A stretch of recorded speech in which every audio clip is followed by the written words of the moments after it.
Hello and welcome back to youtube.com/Wi-Fi sheep with me, Tom. Now, cast your minds back to December last year, that's 2023, and I did a review of the BPi-M4 Berry from Banana Pi. The board was a clone replacement in a near Raspberry Pi 3 form factor, but with capabilities more in line with a Raspberry Pi 4.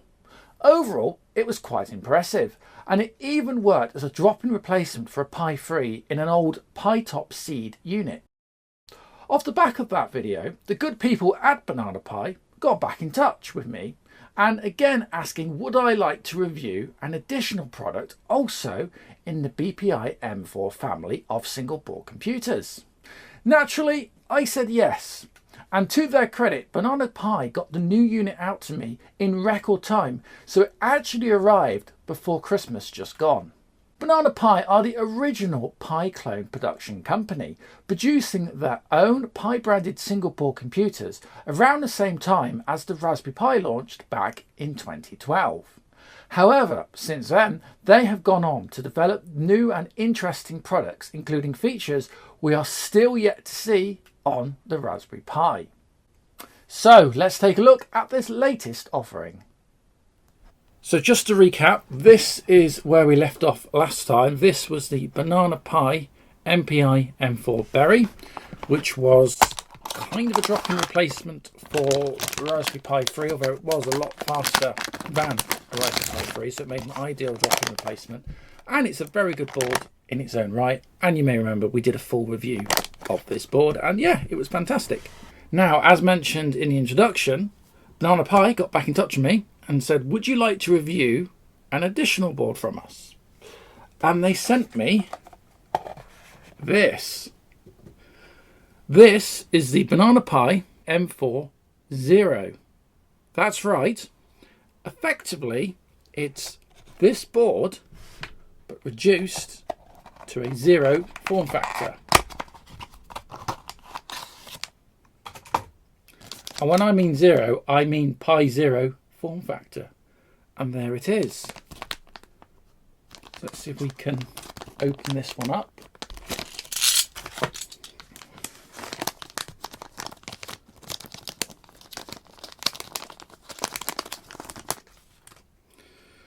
So this effectively is exactly the same spec as the larger M4 Berry variant, but as I said, in a zero form factor board.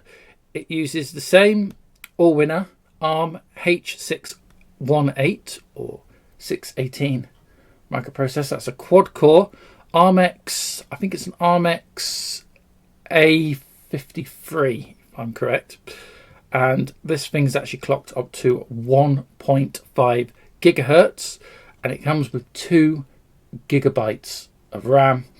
We also have on the underside here, we still have the onboard 8 gigabytes eMMC flash storage, meaning that you can write an operating system directly to this device without the need to continue using a micro SD card. Micro SD is there if you want it. We have a Raspberry Pi compatible GPIO header. Like the Raspberry Pi variant, it's not populated on the stock boards, but it is there if you want to use it. We also have the micro USB, which I'm fine with. It's mini I take issue with. Micro USB, which again is standard for the zero form factor, is on there. We then have a series of buttons for things like reset. We also have USB-C, which is different to the Raspberry Pi variant. USB-C, both for power and USB OTG. So for a direct comparison, let's compare it to Raspberry Pi Zero. And I have here a Raspberry Pi Zero 2. This is the slightly newer and faster version of the Raspberry Pi. Notice how the official Raspberry Pi ones just come in a plastic bag. You don't get the nice boxes that you do with the Banana Pi products. Let's see if we can get into this.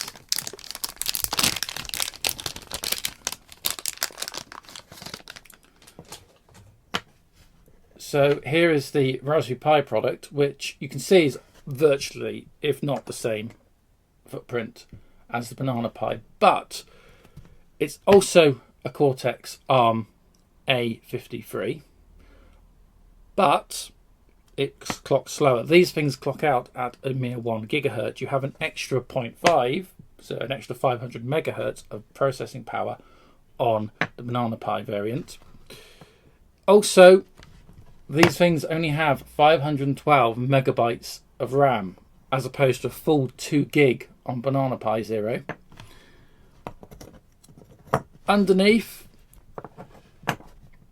not a lot going on Raspberry Pi.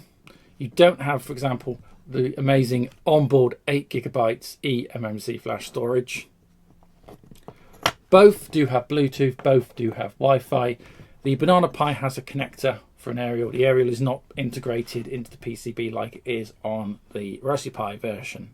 The other thing to remember is if you're planning on using peripherals, most GPIO peripherals will work fine. The pinout is the same on both boards. However, things specially designed for the Raspberry Pi Zero may have connectivity issues because Raspberry Pi Zero didn't upgrade, or Pi rather, didn't upgrade from the micro USB standard to USB-C like all the other manufacturers of these Zero form factor boards did.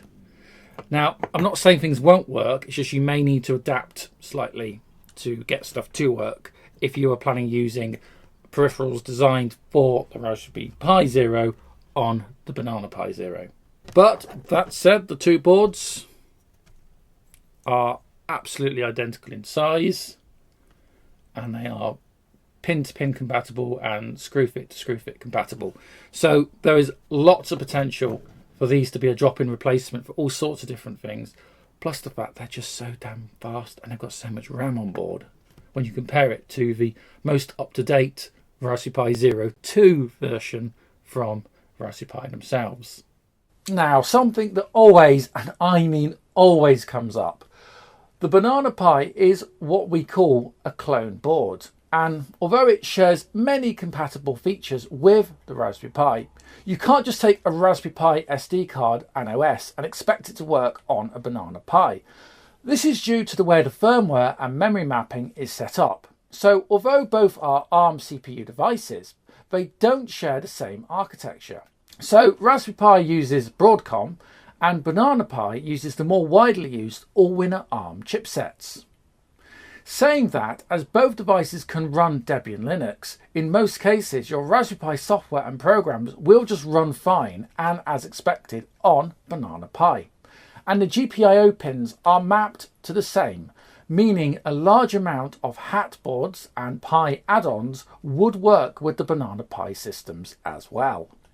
Now, if we head over to wiki.banana-pi.org and we look here at the Banana Pi BPi-M4, we can see we have the full introduction to the board, the full specifications, the details, including the things I've just told you, and probably a few things I've forgotten to tell you. The map out of exactly what happens and what the board actually has on board. And we actually have here the full specs. So you can see here how it's the ARM Cortex A53 processor, 64-bit. So it's a quad-core architecture. And as I said, 1.5 gigahertz clock speed.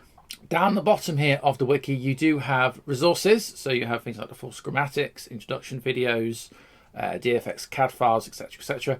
And you also have the all-important system images. These are the things you need to flash to SD card in order to make this board work. So we have a choice of Debian and Ubuntu, and these have all just very recently, I'm recording this in the first few days of 2024, and you can see these were updated on 22nd of 12th, so literally a week, 2 weeks ago, they updated the images, and you have a choice of Debian or Ubuntu. I'm going to pick Debian for this, and we've got a Bookworm, and we have Bookworm Minimal, that's Debian 12, or we have Bookworm with a desktop, XFCE. So I'm going to try and run this as a desktop. I have a link here to Google Drive, which I shall click, and we can click to download. So in order to flash an operating system, I'm going to need a suitable micro SD card. I've got this 16GB one here, and I'll need some kind of adapter if I don't have a card reader in my machine, which for my Windows 11 setup I don't. So what I'm going to use is one of these USB to SD card adapters. I'm not a huge fan of these because although yes they work, I believe they actually put but they're just a through connector. So they put 5 volts straight over the card, which makes the card run very hot. It's not really designed for running at 5 volts. Really, these cards should be running at 3.3. So it's not ideal, but it'll work as a solution. And if you have a proper SD card slot, you can get a standard adapter to adapt up, and that's probably a better way of doing it. But I'm going to use this way and pray we don't fry the card. So for flashing, I'm going to use Balena Etcher. I've got a version here running on Windows 11. This works on Mac and Linux as well. So I'm going to click to flash from file. And you can't see this because it won't be on the capture, but I'm just going to select the image. And I'm going to now select the target. Very important to make sure you do select the correct space, the flash storage. Don't by accident select your hard drive or something, because you can just wipe over the top of something valuable or important. So do make sure it's going to the correct destination. And then we can click flash. So this may take a while, so we'll come back when this is finished. Okay, so we look to be done, and that has flashed successfully. So let's eject the card, which, yeah, as expected, is a little on the warm side, but it's okay. So that's our SD card. So let's pop that into the SD card slot. Now, because it's a zero form factor, if we want to try and use this as a desktop, or we want to just at least plug a keyboard and a screen in, we do need to use some adapters. Luckily, in most cases, we can actually use the same adapters as you would with a Raspberry Pi Zero. So I have here a full-size HDMI to mini HDMI, and that'll plug in there, no problem at all. Now for power, remember these are USB-C. I'm going to use a Raspberry Pi power transformer. This is for the Pi-4, and it should be sufficient. What we basically need is anything that's at least 5 volts, 2 amps. So let's plug that into the power connector there. Now we need to find something to interface. Now if I just want to put a keyboard in, I could use a USB-C to USB-A type connector, if that would fit, but obviously it won't actually fit, a little bit too wide, which is slightly annoying. Not to worry, I have here a USB-C hub, USB-C to USB-A, so we'll use that one instead, no problem.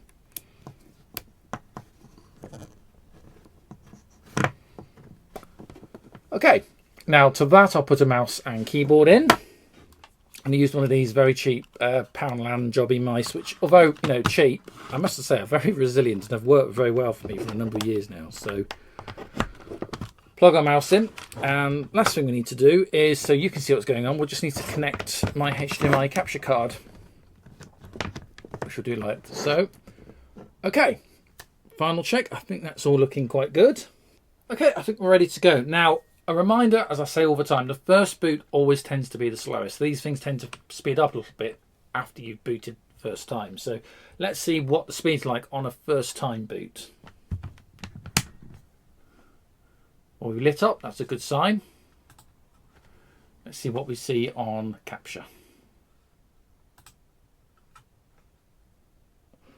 Okay, so you can now see we've got the Banana Pi boot screen. As I said before, the first boot is always the slowest. It takes a little while just to get going.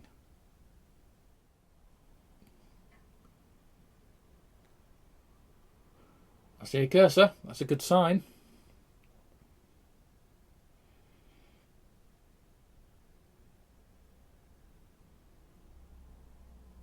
Okay, there we go. So we have the Banana Pi desktop, and it's all looking very good.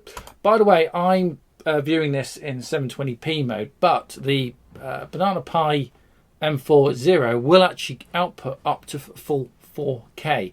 That's something that the Raspberry Pi Zero can't do. Let's just take a look what we've got in applications. And I've got a feeling there still won't be a web browser on this. Will there be a web browser? Oh, there is a web browser. That's an improvement. So for those of you that watched the last review, when we did the official OS for the M4 Berry, there wasn't a web browser. There is now a web browser installed, Chromium here. That's actually great. So that's a huge help. Let's just, so we've got web browser working. There's the full settings. We've got some accessories. So things like mouse pad, etc. Terminators on there. What else have we got? Genie IDE is on as standard, which is great. Graphics. So LibreOffice looks to be installed as well, which is fantastic. Internet. So what have we got under internet? So yeah, Chrome web browser, FileZilla, Putty is on there as well. So it's quite a nicely set up OS actually. It's got quite a lot of stuff on it that you would potentially actually use. VCL is there as well, which is fantastic. And there we are under Office. We've got the full LibreOffice suite, which is always a good example of how well does something work. So let's just see how quickly LibreOffice Write will actually load.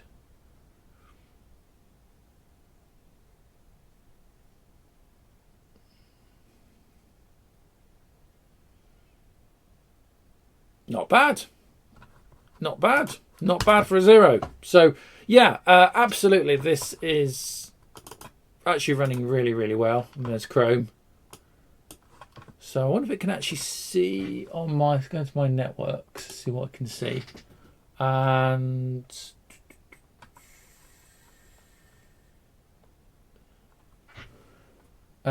even without an area line, it can actually see my Wi-Fi. So it looks like we will actually be able to log in. Let's just have a quick look. We go to developments and Genie ID. Just want a quick look at Genie ID, how quickly. Yeah, no problem at all. So yeah, really like using Genie IDE. That's fantastic. Terminal. Let's bring that up. Just want to test something while we're here. Okay, there's the terminal. And let's just see if there's actually a Python on board. There is a Python on board. Let's exit out. And what about Python 3? Is there a Python 3 on board? There is Python 3 on board as well. That's more than what you get with Raspberry Pi OS, because they've discontinued the original Python, which is for some people problematic. So exit back out of that. Yeah. So you've got both Python and Python 3 pre-installed. So this is brilliant setup on this. At time of recording, it might actually be the most advanced Zero form factor single board computer on the market. It's also great to see the official Linux distros for these products are being updated, with the latest version of Debian 12 Bookworm running really well and being well equipped with useful and usable software such as IDEs and web browsers. I even updated the M4 Berry from the last video to the latest OSs offered by Banana Pi. Anyway, if you're interested, links are in the description to the video, and if you haven't done so already, please do consider liking and subscribing. And as always, I'll see you real soon right here on the channel. Until next time, thank you so much for your company, and bye for now.